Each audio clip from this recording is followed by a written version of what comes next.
All right, Boston, Miami. Miami has home court advantage. What do you think the line is on FanDuel right now for the series? For the series, I would just guess that Boston's favored. By a little, more than a little, or a lot? A little. Yeah, so that's what I thought. Is it a lot? They're minus 175. Oh. Miami's plus 145. And the reason I mentioned that, being alarmed by that, is because there's a lot of history of game one after the 7-game brutal battle and the team advancing when the other team has some rest. There's some pretty good history for that. The team that played the game 7 coming out and kind of sucking in game 1. I think it's like 65% straight up last 50 or something like that. Raheem Palmer had some stuff on it on his Twitter feed about it. I just think that's a really hard game 1 where you just climb Giannis Mountain. You just beat the best player in the league. You came down from 3-2. You had the greatest victory of the entire Tatum Brown era by far.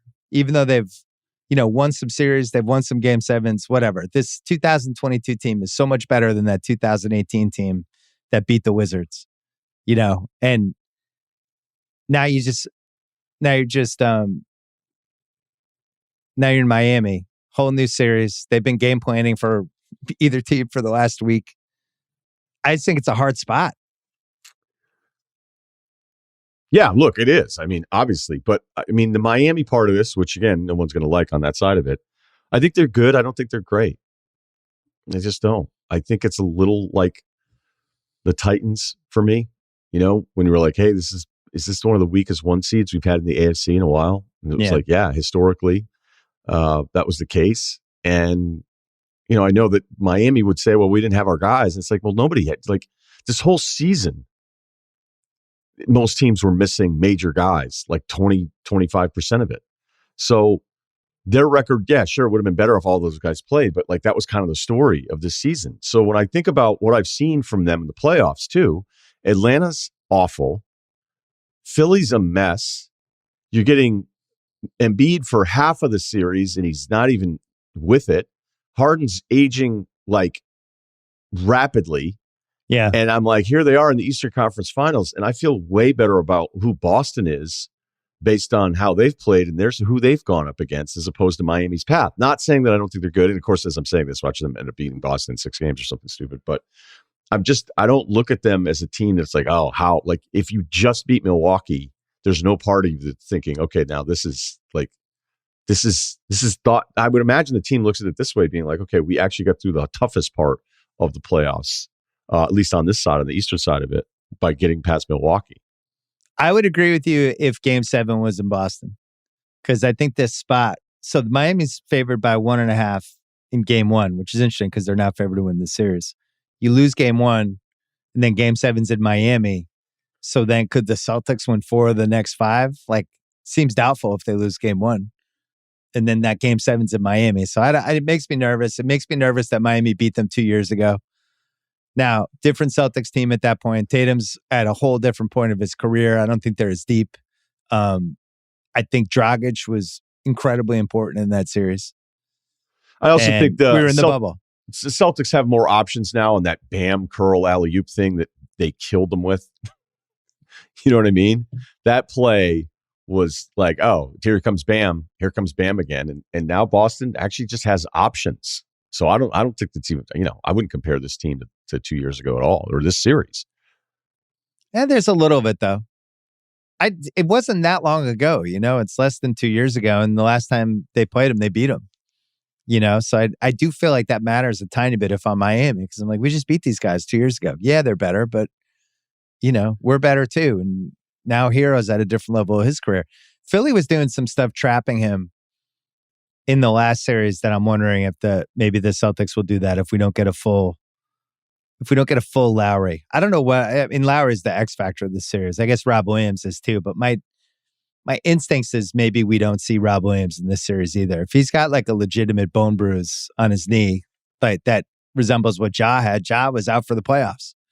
So that makes me think If we didn't see Rob today, he didn't throw him out there for 3 minutes. It makes me nervous that we see him next round too, because it's a different injury than the MCL. So you have that, and then Lowry, I just don't know what to make him anymore. He's like this car. It's like you go in the garage, you turn the key on. Is it going to start? I don't know. No, I mean, even when he was out there, man, it was tough to watch. And so they're better without him. Well, if he's on one leg, they're better without him. If he's healthy, they're not better without him. Right. That's what I thought. I didn't know what you were saying there. Yeah. The Oladipo stuff has been okay. It hasn't been great. Celtics are going to leave him alone the whole series. Please shoot. You have that 3 whenever you want it. Please take it. Duncan apparently back in the mix now. A guy who's killed the Celtics in the past. Yeah, Oladipo's 28% from 3 in the playoffs, or he was in that Sixers series. They're kind of a weird team too, because the Lowry part of it. Like you're not really sure. Like, what are you getting here? Is Jimmy? Can Jimmy do enough on his own? That's the whole part where I'm just like, as much as I love Bam, he's still a dependent offensive player. The Lowry part of it, with him running around looking as bad as he did, you kind of take that out of the factor. I just don't know if Jimmy can do enough offensively to carry this team. I wonder. So Jimmy, I think, is the best thing about this series if I'm Miami, and he might potentially be the worst thing too. Because he just watched this whole Tatum versus Giannis. I mean, we talked about it earlier in the podcast. Like, this is now the rivalry in the East.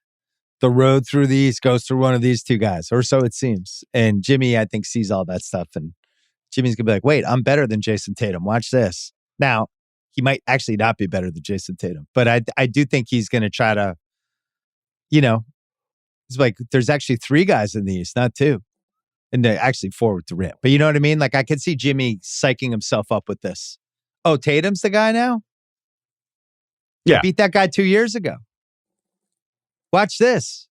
And then he does all the Jimmy stuff. The difference is he's not going against Tobias Harris this time. And by the way, I thought that was weird that Jimmy was saying they picked him over Tobias Harris over him. That's like not what happened.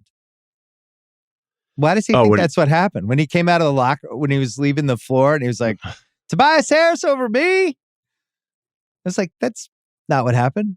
They picked Al Horford over you. They took the money they were going to give you and gave it to Al Horford. And what I heard was Jimmy was like not exactly in love with the situation either. No, because he didn't like Simmons. Right. He was like Team Embiid. He was against Simmons. He didn't think Simmons had the work ethic. I mean, there are a whole bunch of reasons. I think he's probably even talked about him. But I don't feel like he felt like those guys were mature enough yet as to understand what I think Embiid is now, but maybe 4 years ago, I don't think Embiid was wired that way. It's pretty out of shape. Yeah, that's what I'd heard, is that Butler was kind of like, I want to work with adults. I want to, and that's what he got.